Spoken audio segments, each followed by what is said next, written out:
Hello, everybody. Welcome to Ongoing Mastery Presenting and Speaking. Today, we have an interview with Khadija Moore. Let me make sure. Am I pronouncing that correctly? Khadija. Khadija. See, I just asked her prior to going on camera and I still got it wrong. Khadija Moore. So, Khadija, you and I met during a panel, but I would really love for you to tell everybody what is it that you do? What is your work? What is it that lights you up? Okay. Thank you for having me. First of all, Kirsten, you have a much easier name, so I'm sure I'm pronouncing that correctly. So we met at that panel, and that was such a great discussion. So in my day-to-day, I always say I'm an organizational development strategist. I work in that space between HR, OD, and L&D. So a lot of my portfolio is that L&D, organizational effectiveness, talent management, employee engagement and culture, and how those things kind of like intermingle a bit across the life cycle of our employees. So I work for Gildan, that's my 9 to 5. That's a large manufacturer of apparel. And I work as their organizational development manager for global sales, marketing, and distribution. And it's an absolute mouthful. And outside of that, I work pretty much as a consultant for my company that I founded, Digitalize.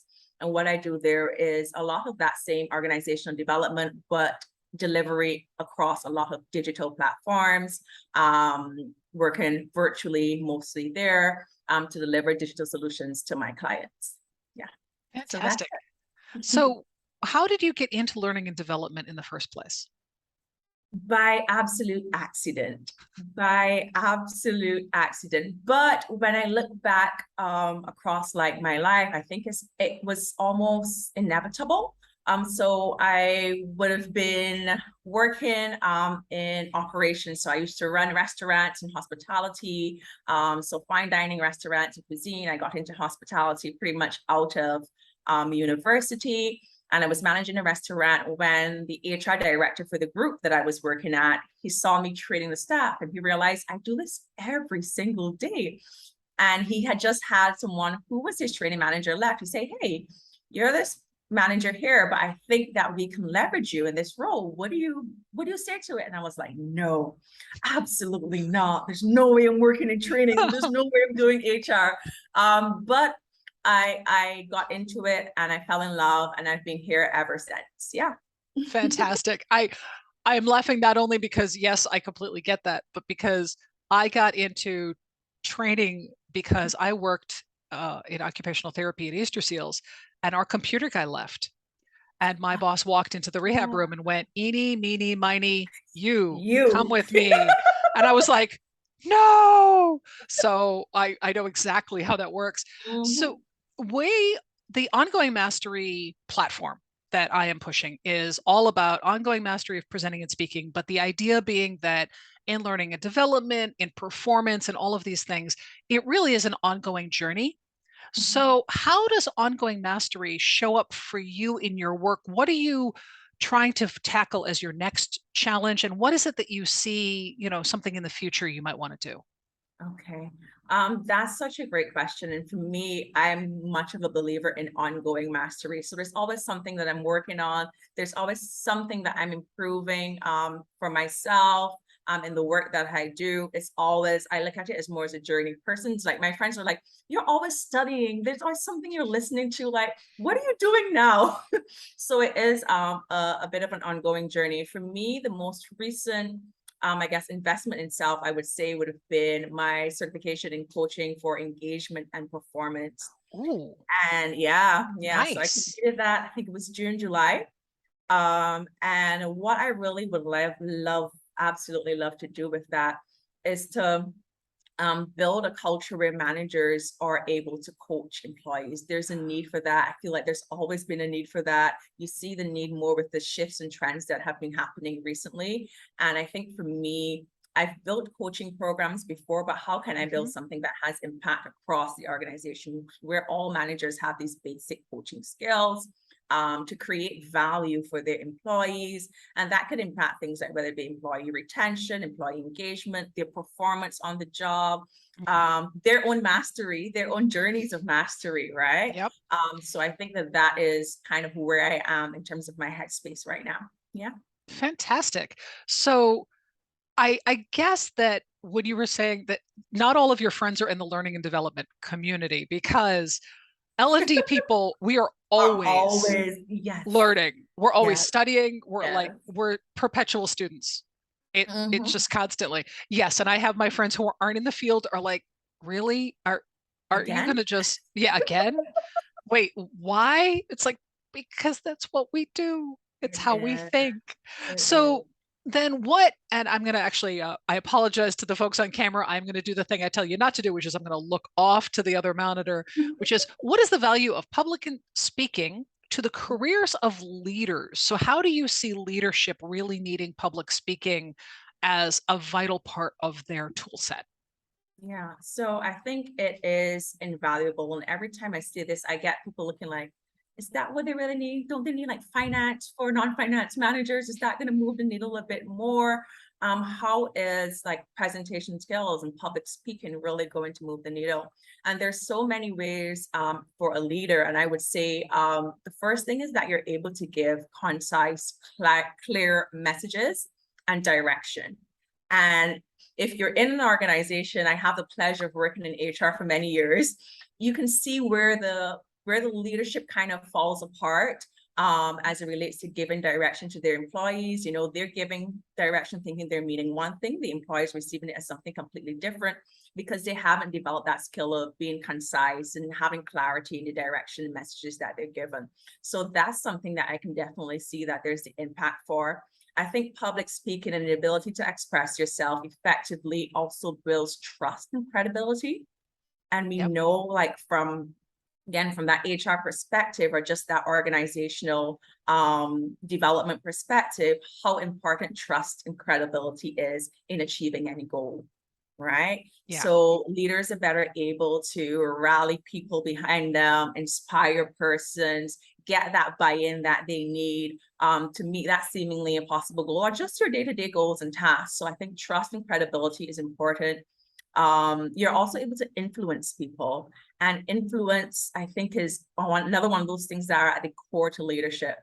And then the last thing that you tend to see is greater levels of understanding, whether it's Hmm. between leaders, leaders who are managing down, leaders who are managing up.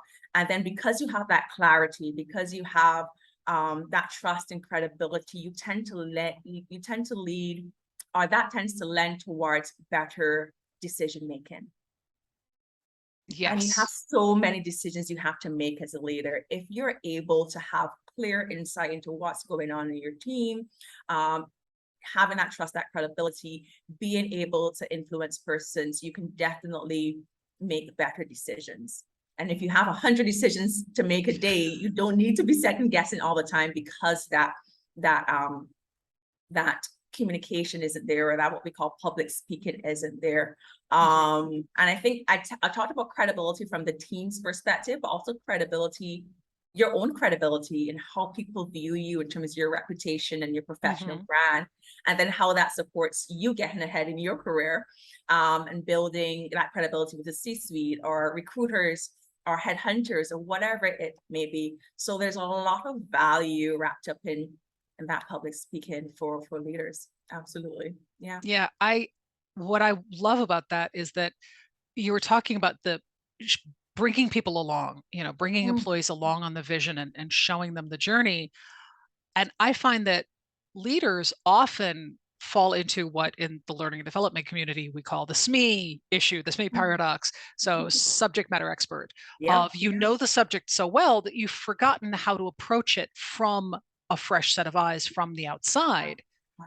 Yeah. And do you think that public speaking allows people, the training of public speaking helps people free themselves up to essentially start seeing the audience's perspective so that they can better advocate for their points? Absolutely, absolutely. And I think we talk about public speaking, people are like, what is public speaking? They think it's always about giving a speech, but there's so much that goes into the training for public speaking.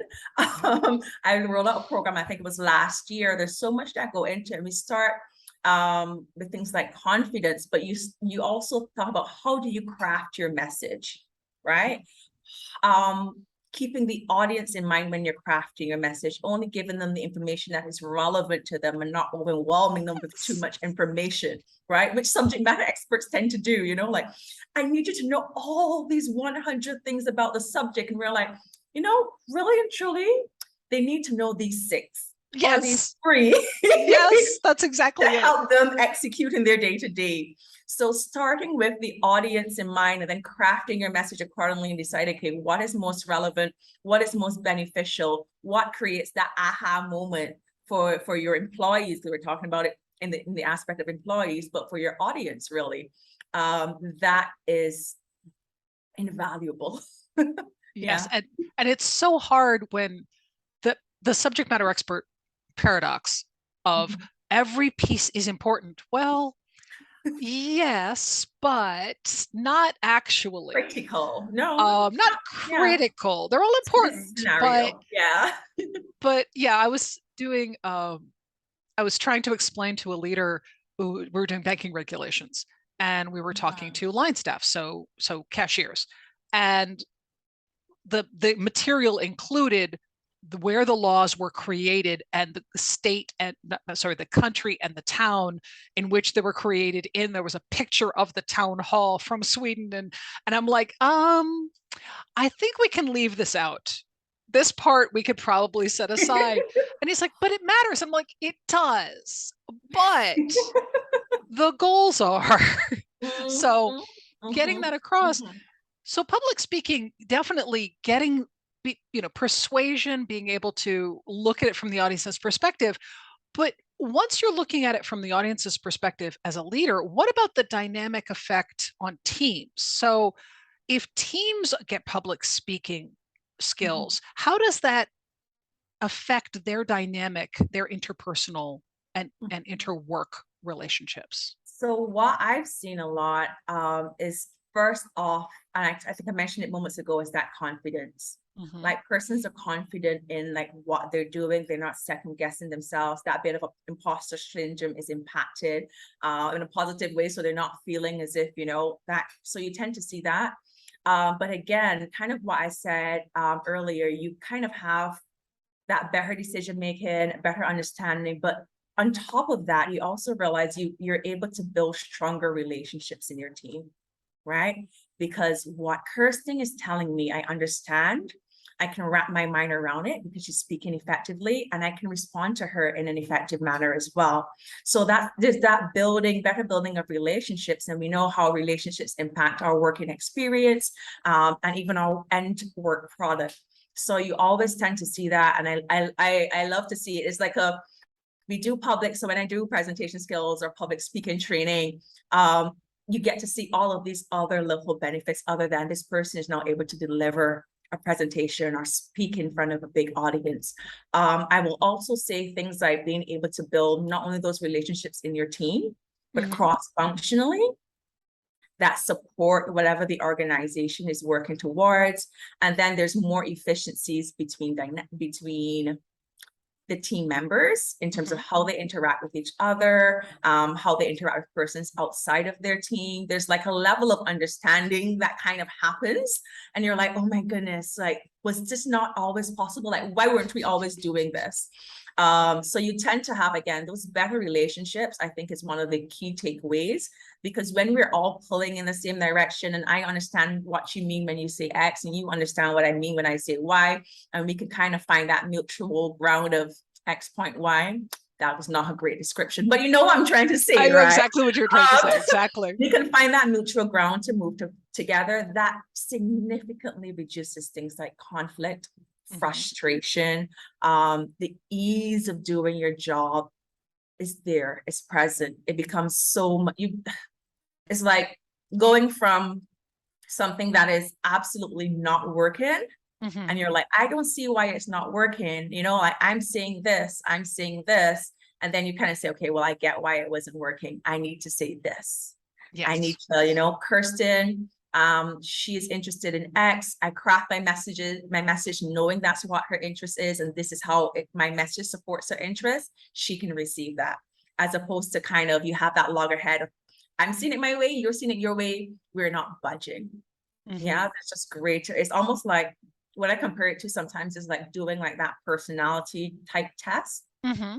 Way you have a better understanding of your own personality and those around you. Public speaking is similar because you have a better understanding of your own communication style and how you're to communicate and how others receive that communication as well. Yeah. Fantastic. And how long have you been doing public speaking coaching? Oh my goodness. So I can go back all the way into my school and age myself. But I think officially I would say about 7 years career wise. Yeah. Yeah. Fantastic. Mhm. And so, what would you say is the biggest challenge that you see in getting leaders specifically Mhm. to understand the concept that the audience's point of view is crucial to them getting their needs met? Like, if they want to Mhm. persuade, they actually have to take the audience's perspective into account to phrase things correctly, to shape the way they're delivering. What are the Mhm. hesitations or the limitations that you encounter? How much time do you have? Yes. Okay, good. So the biggest one I would say is my way is right. Hmm. Mhm. So thinking because I am the boss, I am the leader, employees need to adjust their style to me. Like I've made it. Yeah. Hmm. I've made it because this is my perspective. So I'm Yep. expecting you to make that adjustment to my perspective. So the my way is right mindset is usually the biggest challenge, right? How do you overcome that challenge? That's a great question. I usually tell persons, I'm always like, do you trust me? And I'm good at building trust. I'm like, do you trust me? They're like, yes, try this. And then let's kind of like reconvene and see how it goes, right? How it went. Okay. And they're like, it makes so much sense. You're so correct. Oh my, I'm like, I told you. I don't really say I told you, but in my mind, I'm like, I told you. So you give them an exercise essentially to go try, and then Mhm. they have the proof and then Yeah. come back and can incorporate the lesson. Yes, absolutely. Fantastic. Yeah, yeah. And I think that Fantastic. that works like pretty much every time because I'm like, do you think I'm gonna lead you astray? No. Can you just try for me? Like it's gonna take, you're trying once. If it doesn't work, I'll throw my hands up in the air. I'll Yep. let you do it your way, but try this once for me. This is what I want you to do. Here, here, here, here, here. Here we go.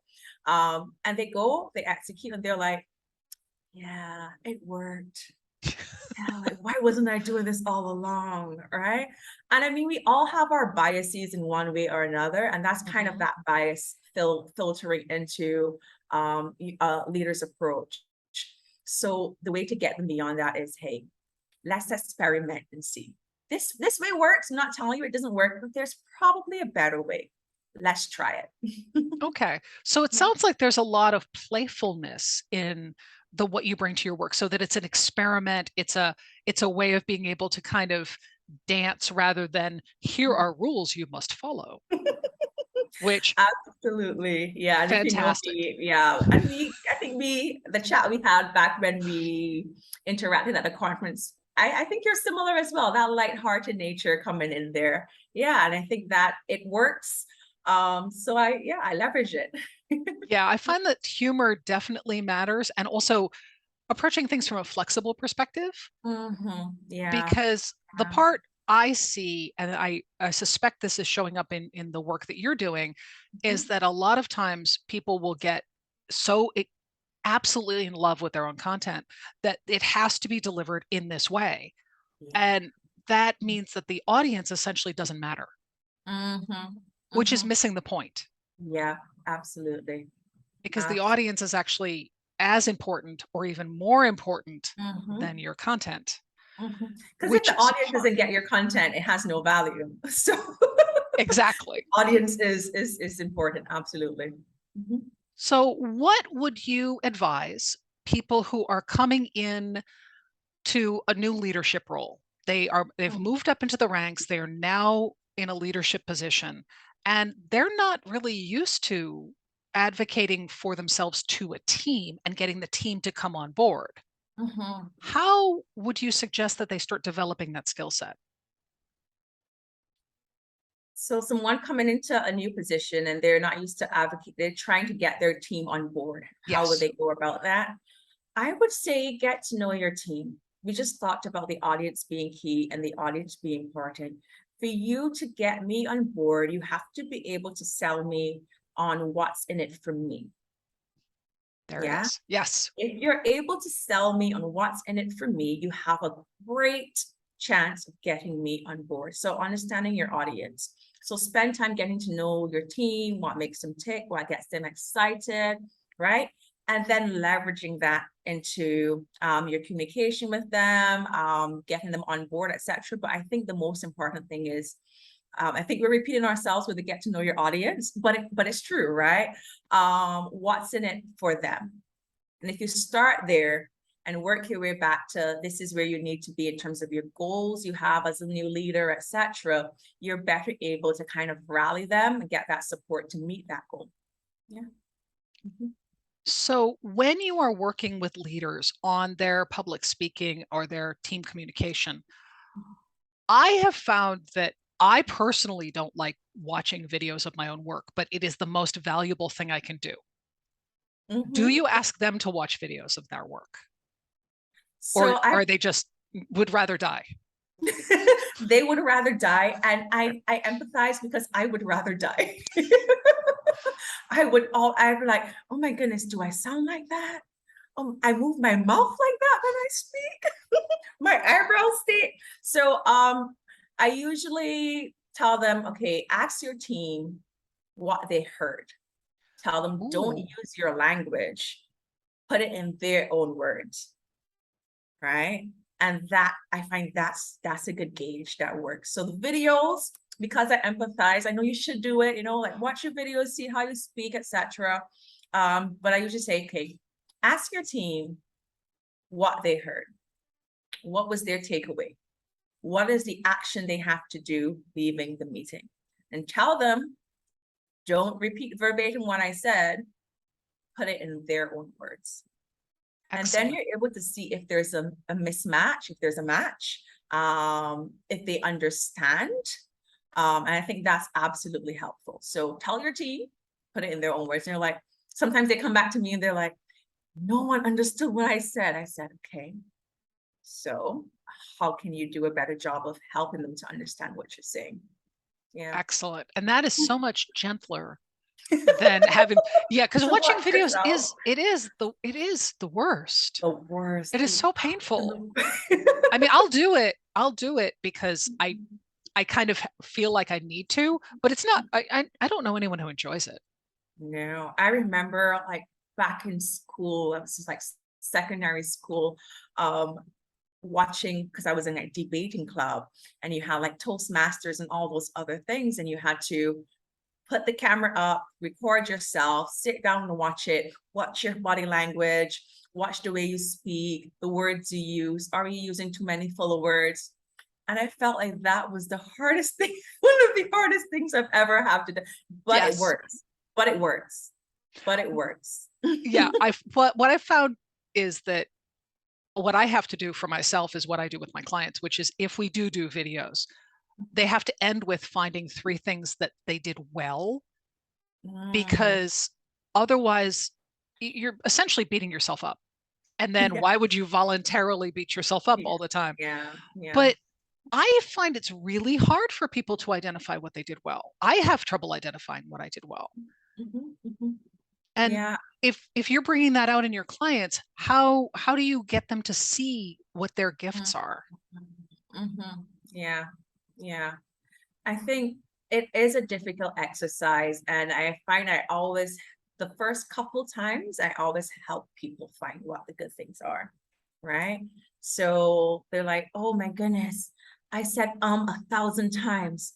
Oh my goodness, I felt like I looked up in the air and waited for the words to come, right? And I'm like, okay, so I usually have like a rubric I like to use. Hmm. Okay, but you look here, you did this well, and you did this well, right? Your welcome was the tone was amazing. You handled this question really well, and we go all the way through. By the second or the third time, I'm like, pause, use the rubric, tell me what you did well. Nice. Yeah. Tell me Very what you did nice. well. Yeah. And that I find that's helpful.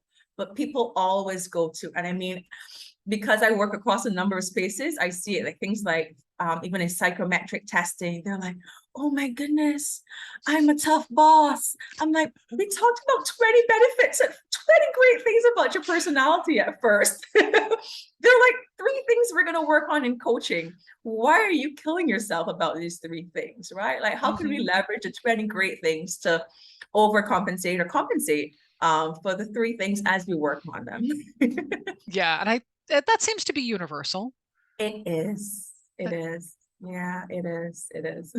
So it sounds like that you've got a lot going on. You're doing a lot of work, a lot of travel, and what do you have for conferences coming up?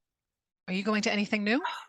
So I'm looking at 2023. I feel like this conference, this year in terms of conferences, I slowed down because my workload increased Mhm. tremendously. So in terms of conferences, I really want to get to ATD. I want to get to SHRM. Those are like the big ones that surprisingly I've never done in person. So I'm like, I have to go. So I did things like Tech Knowledge and some other conferences. I really wanted to do Learning 2022.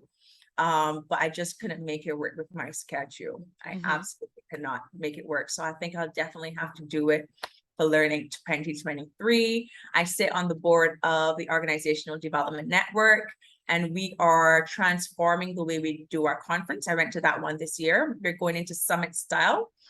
It's about putting learning into action. So you're actually going to be working on a project for like social good during the Yes. conference, like 3 days of like learning, well, applying skills because we do have some pre-learning. So we're learning those skills, applying those skills during the conference. And I think that's going to be amazing. So I'm on the board, so I have to be there. But I think even if I wasn't, I would be there. It's going to be a different experience. And I think conferences are trying to figure out how they can get more experiential, and they're going to Mhm. have to do that to keep drawing those in-person crowds. So I think 2023 and 2024 should be really interesting for conferences. Those big conferences we tend to go to in our community. Yeah. Fantastic. What And about you? well, I made the mistake of actually agreeing to do the Adobe Learning Summit. I'm going to DevLearn next week, and then I'm at Learning 2022, which in hindsight was a bad choice to do all of that in a 5 week period. Together, yes. Um, I'm glad I get to see my friends. I'm glad I get to deliver. I do my stuff. But next year, I'm definitely going to be pacing and making it so it's like, okay, we're not having this 5 week insanity of just running like a complete and utter Yes. person, crazy person. I I And am torn, and I want to get your take. I mhm, am torn between the virtual presenting I really enjoy, and I like the idea of making virtual more dynamic and more engaging. mhm. And I like the in person because I really like being able to go out to dinner with my friends. Yes, yes, So I'm yes. sort of torn because I like both of them. Do you have a preference for what you would rather do? I like both of them. I think from a presenting standpoint, I love virtual. I do, but there's so much value to being there in person and getting to know person. So I think you're gonna have a blend of both. But I really think that conferences too are gonna be that space where you network, you meet persons in person, you go to dinner, you have coffee with a person from around the globe you've only interacted with via LinkedIn. So we have to do some conference together next year. So we Definitely. can go to coffee or dinner or something, right? Perfect. So there's so much value in that. I think that virtual events will kind of be almost like the tasters throughout the year.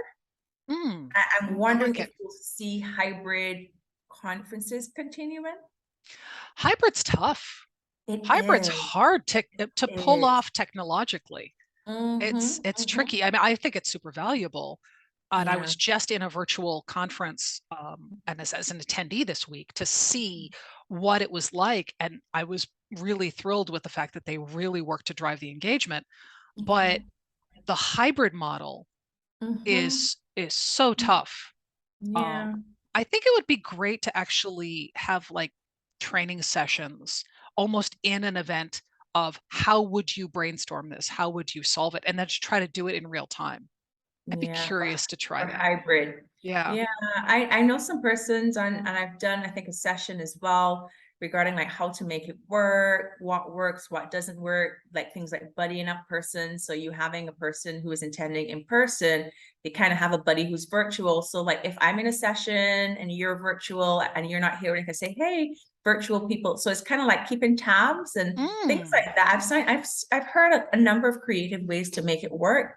I think it's hard on the producers of the conference to make it work. Yes.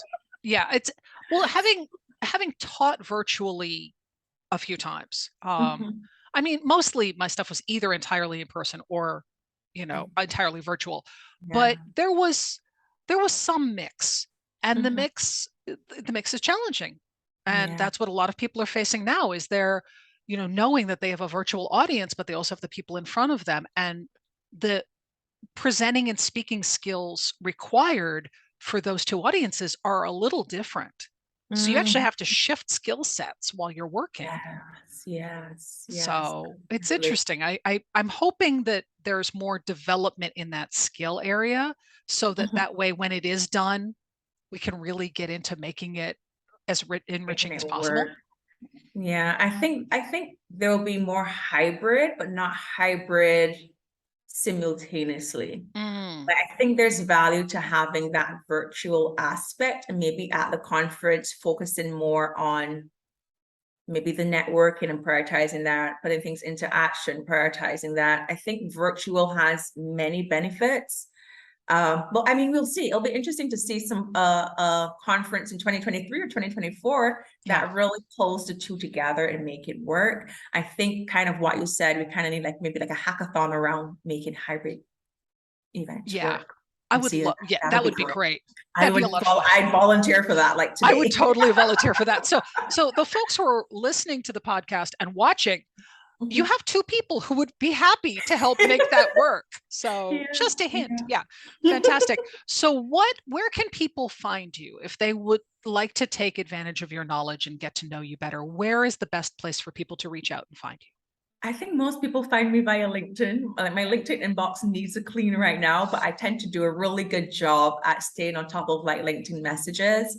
So that's one good place to find me. And of course, you can always shoot me an email. That works well also. So yeah, I think those are the best ways to find me.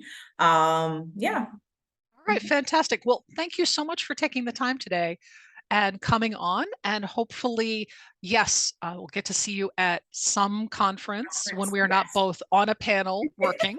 That would be a lot of fun. And for Yeah. those of you who are coming and watching this online or listening to it, please do, give us your feedback and branch out, connect with both of us, and both of us will talk to everyone next time. Thank you, everybody. Thank you. Thank you.